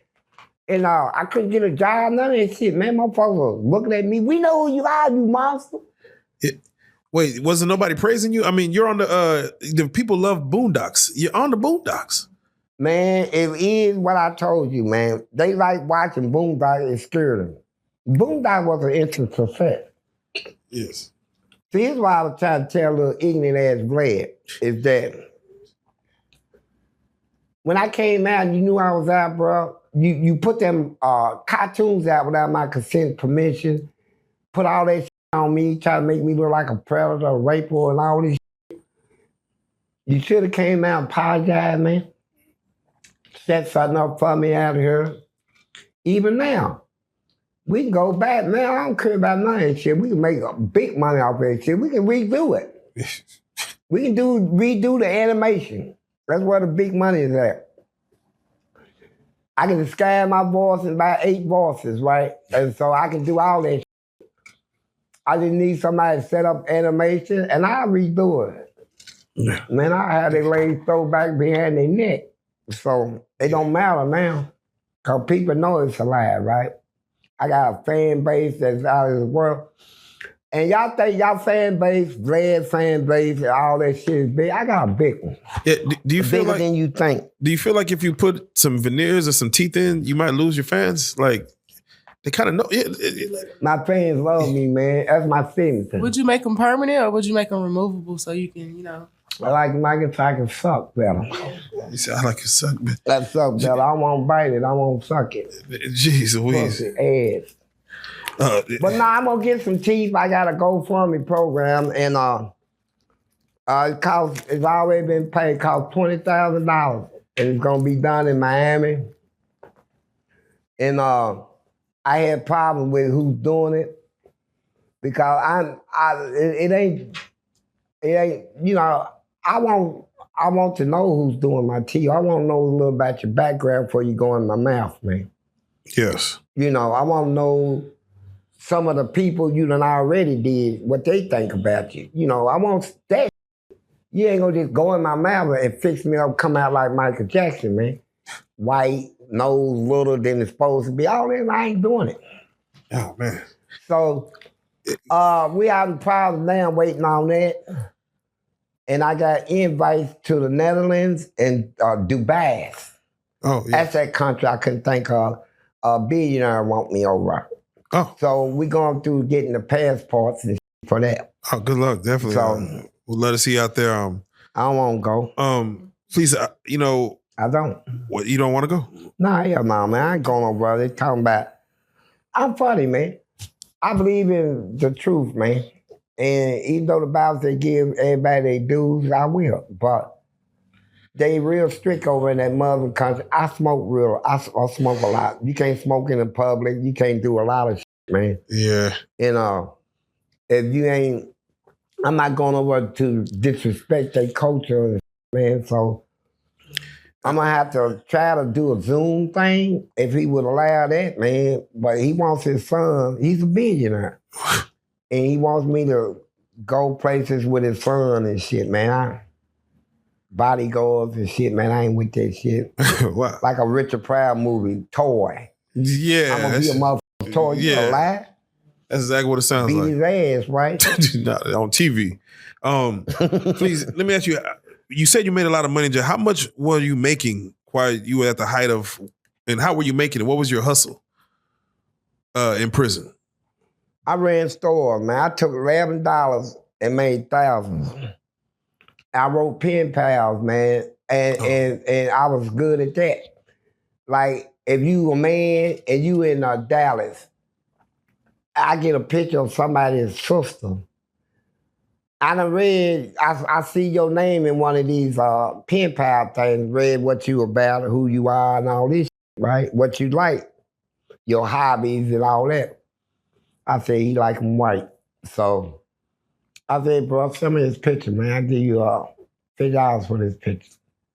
He said, my sister, he said, I got a lot of pictures out here, Fleece. You can just have it. I take the pictures and make copies. We was allowed to use our P.O. Box number in prison. Instead of Kentucky State Prison, we'd put P.O. Box 128, you know.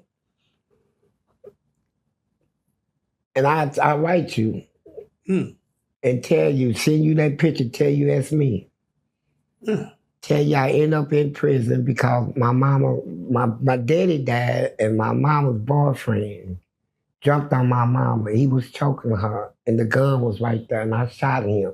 I didn't kill him. No, I mean, you be reading this shit, and, you know, and I go, my name is Fleece, but they call me Felicia. And all this shit, you know, all this shit, right? Yeah. And so you be like, man, who's this, man? She's fine, man. So I go buy some more pictures. I got pictures of her in swimsuits and all that. I said, now, I don't have, my mama went through so much that she killed herself because I wasn't there. And I have nobody. Your heart goes out to me, right? Man, I empty this motherfucking bank account. You hear me? This motherfucker's a truck driver, all this shit. He didn't know he's talking to a man, man. I'm writing all these motherfuckers. Yeah. Senses, everything, man. The original catfish. But sometimes I got lost because I wasn't keeping files one time. When I get on the phone, and like one of them said, call me. So this Diane, I said, Diane?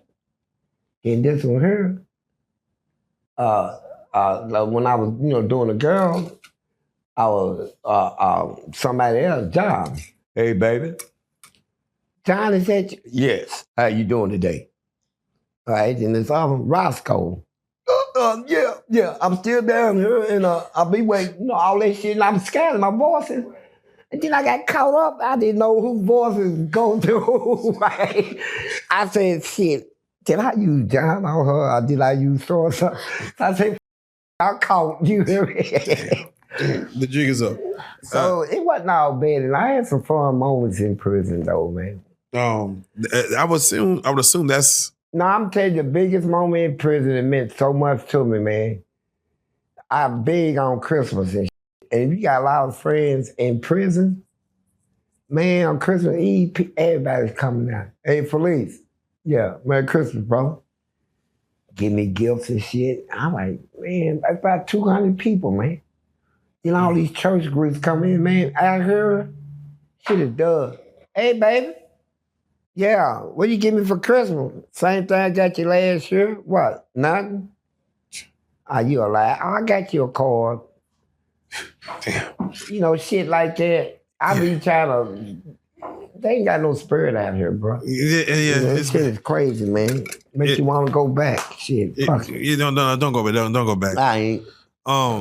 You know, as we do these prison stories, you know, what we always try to do is we always try to not glorify prison. Again, a lot of people wanted you on this platform to be able to just kind of get your story, but also hear some of these stories from you. I want you to be able to talk to those who are young and never been to jail, never been to prison. And if you can, explain it like why they should stay away from ever having to meet a Fleece Johnson in prison. Like, and what is it like meeting someone like you in prison? Is that something that, you know, if it's in them, it's in them, and they might be like, hey, this might be the best place you've ever been? Man, I tell you what. You know, sometimes I think I'll be portraying the prison if I tell them don't go. Because I used to sit back, they got a thing, you know, where they wait on these young ones to come in, man. These new recruits, we want some, you know, new booty in there, man. And them gangsters got some good ass, boy, I'm telling you. Oh, and people be waiting on it. But I'm telling you this, I tell y'all this. I don't want to go back. It's if you clean, you don't want to go to prison. It's the filthiest goddamn place I ever known, right? Filthiest people you can live around. Why would I want to change my bed out here with a man, with a woman for a man bed, with a man and trade the food out here for that? You know, I hear all this. Be under the command of somebody telling me what to do every day, when to go to sleep, what time to eat, all this shit. I mean, if you like it, go. Go let your hair down, suck a dick, do whatever you like doing, right? Because people's beginning to question that now. People going to prison, what are they really going for? Are they really going in there to? Because they got some type of little secret they was hiding out here, they can let it out in them. You know, shit like that. So, if you go to prison, you know, you don't think about it, you probably say, I don't care. But I bet you would when you gonna care when you get there if you end up going.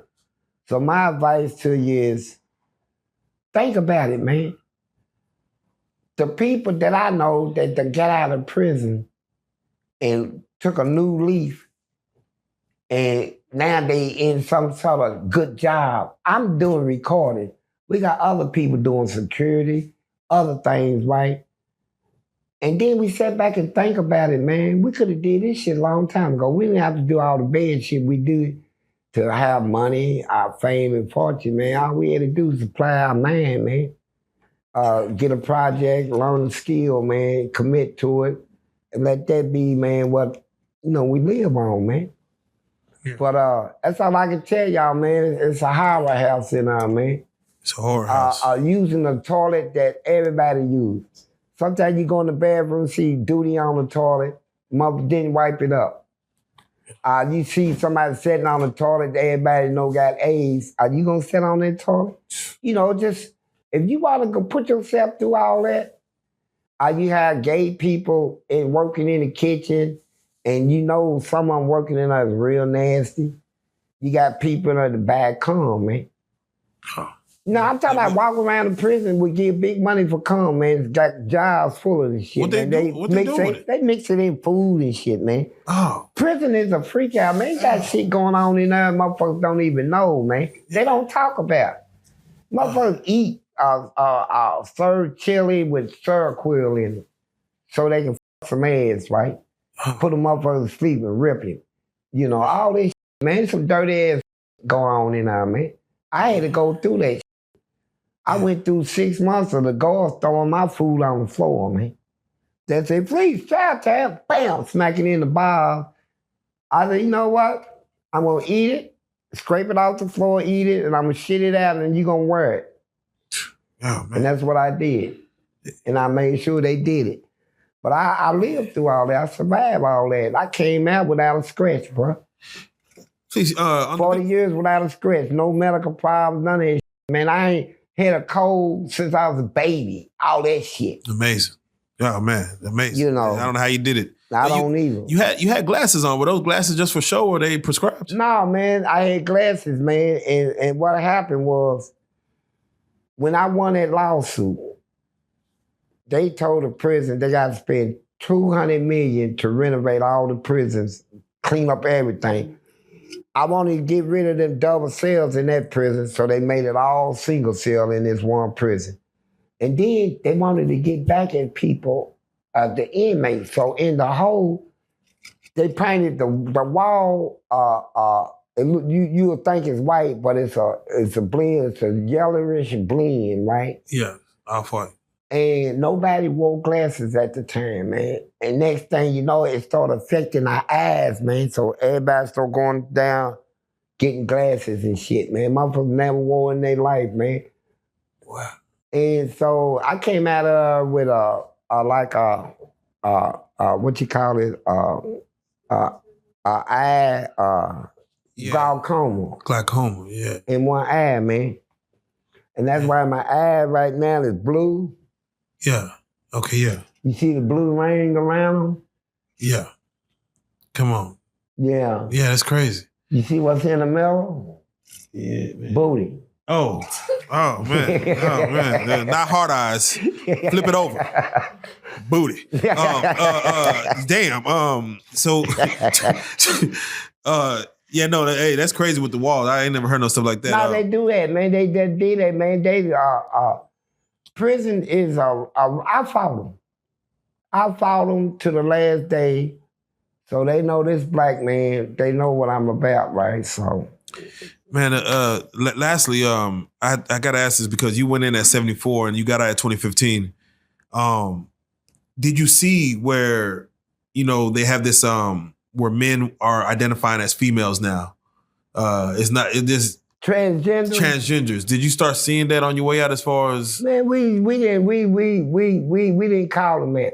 We call them they got like names, like you got sissy coming on and he walk around with all that hair on him and just giving up ass with a mustache. He's nasty. Now the ones that is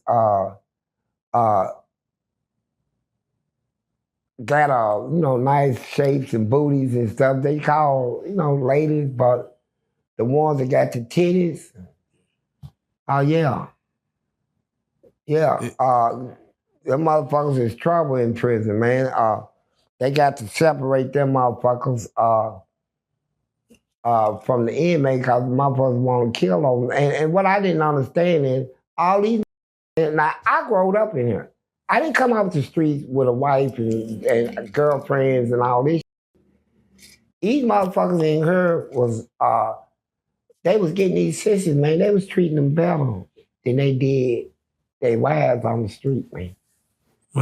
Wow. This one motherfucker, he had a sissy, and he went on a visit and kissed his baby mama and came out to visit. Somebody told that sissy, and sissy said, "Here, hold this for me."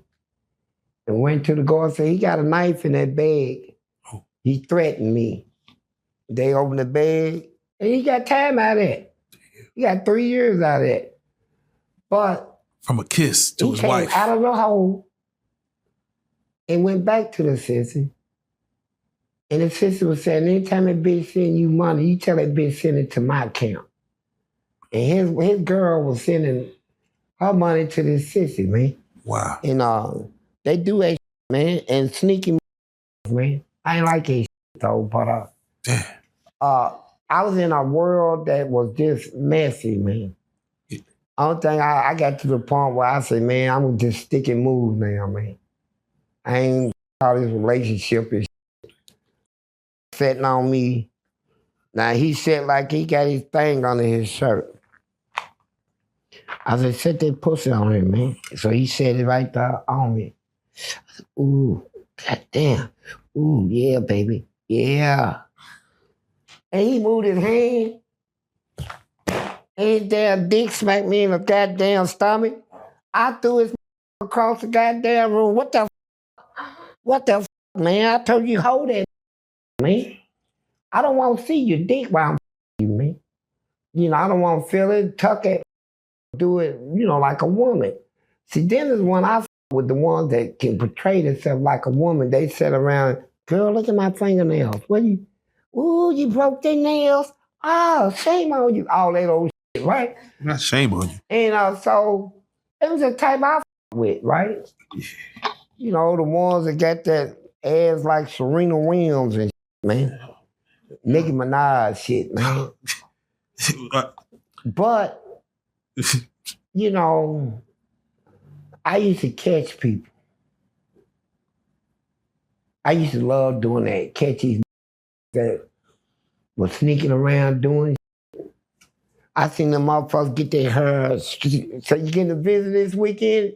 He said, yeah, bro. Mother sat there, take a razor blade, shape him up real good. Mother be like, so you fly, bro? Yeah, man. Little coming down, man. It's my baby, man. Y'all been with her, all that old shit, you know, bragging and shit. Shirt all neat and shit. Yeah. I told about it, so I said, I want to see it myself, right? So the sissy that was telling me, you know, he cool with me. He said, I'll let you bust his nigga. I said, yeah. Went in and my motherfucker was eating sissy's ass. Then the sissy put his dick in his mouth, all that shit. Then he started. I said, I'm waiting till you come first. He said, yeah, nigga, come. I said, oh, goddamn. You know, like that.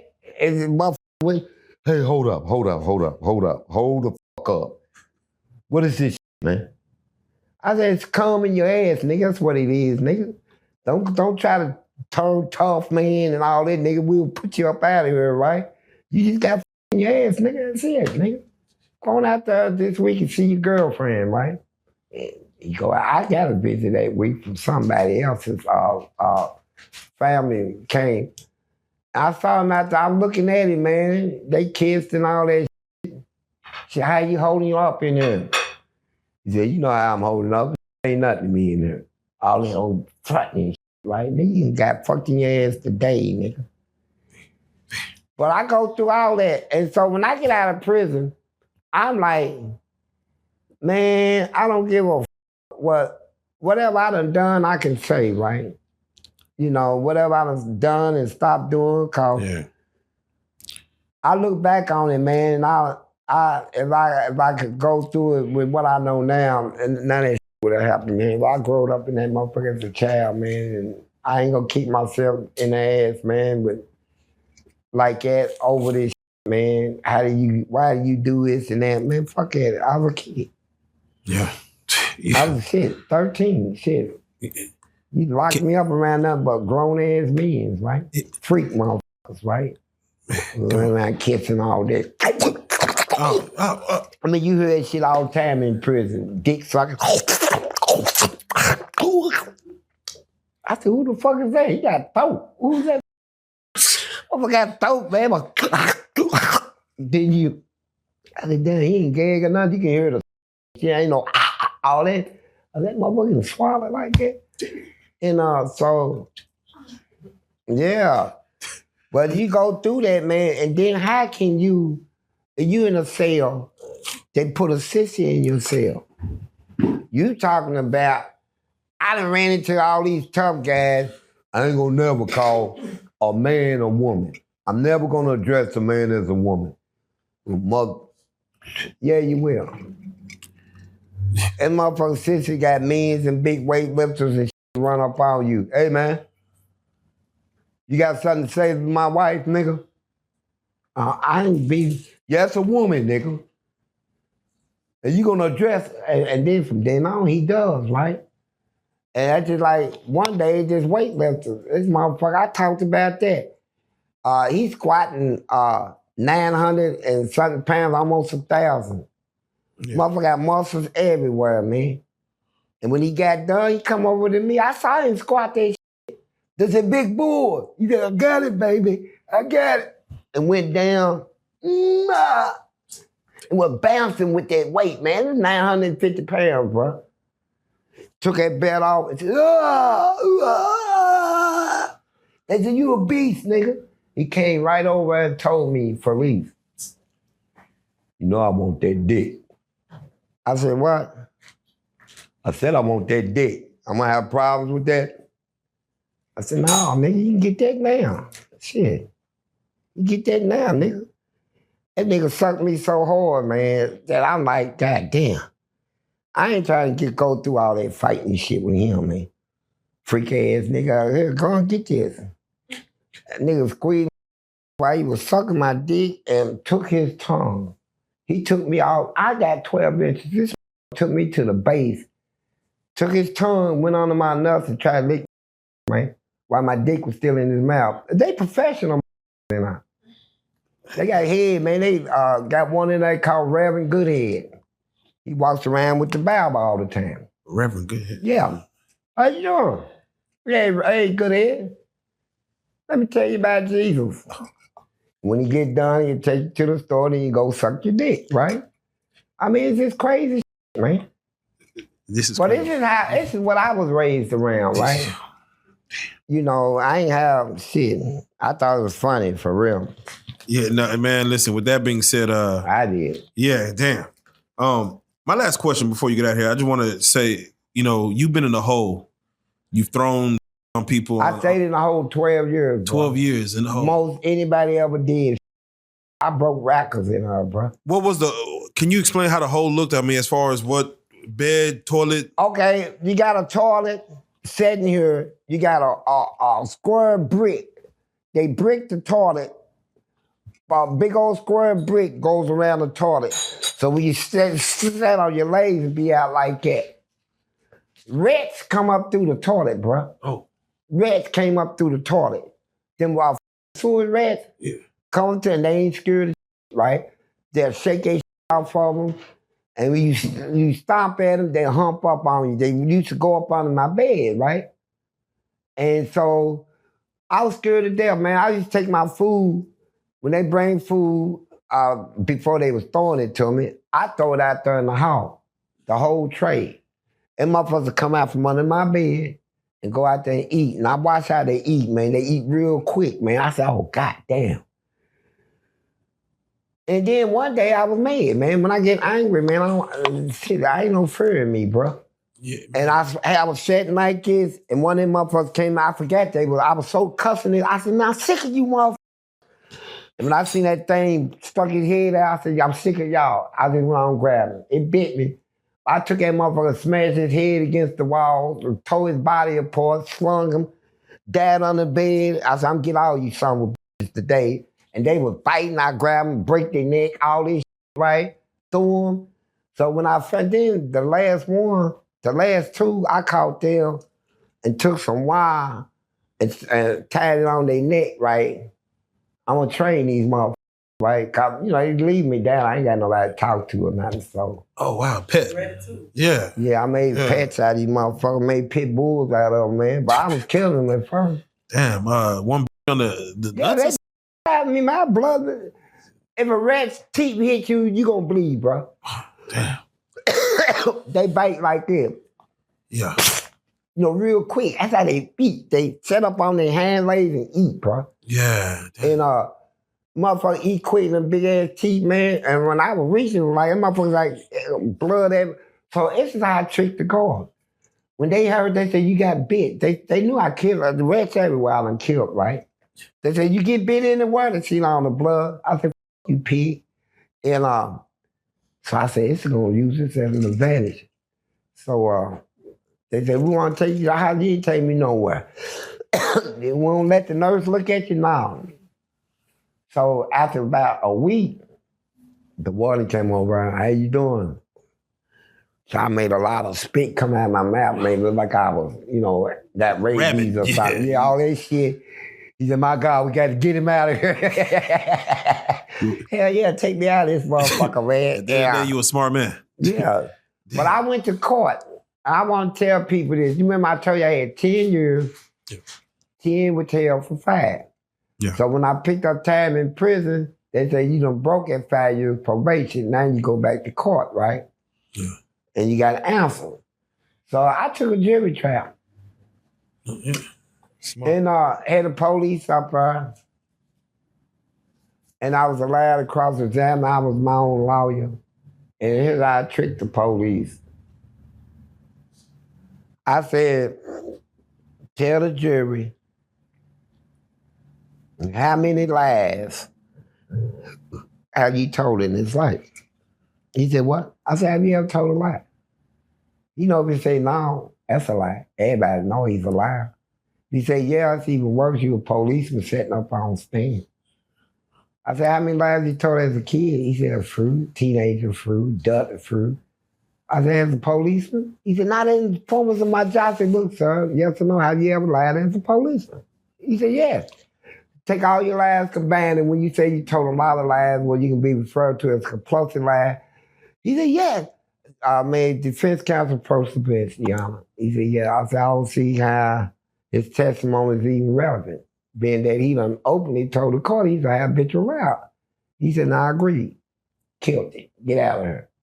I was a bad motherfucker, a lot of shit, man. I wasn't always booty man. I had a little smart, man. Yeah, no, you had some smarts to you, man. Yeah, it's all about booty. It comes around and goes around, circles, and it always stop at the booty, man. Oh, this man. With that being said, man, Fleece Johnson, this has been legendary, if not epic, if not educational, if not entertaining. Man, it's been all kind of things, man. You don't disappoint. For those that do want to follow you, Fleece, outside of watching Boondocks and MSNBC, how can they follow you, man? How can they get at you? Man, Hustler Spirit, man. Just Hustler Spirit. That's my page on YouTube. Hustler Spirit, man. Got a lot going on, man. A lot going on. Okay, Hustler Spirit. Catch me on 607 Unk. You know. Oh yeah. Y'all going up over there. Yeah. 607 Uncle. He just did prison stories. Yeah. Man, these stories again. We don't ever want to really glorify prison. Sound like you had a glorious time though, but I'm glad. Had a good time, you know. Yeah, I'm glad you're free. I'm glad you're here in the free world. Got a lot of booty support, man. I was booty support. But that's the best thing ever happened to me. But man, I'm just telling you. Oh my God. I don't think it's going nowhere. I love squeezing it. Fucking damn. Booty support.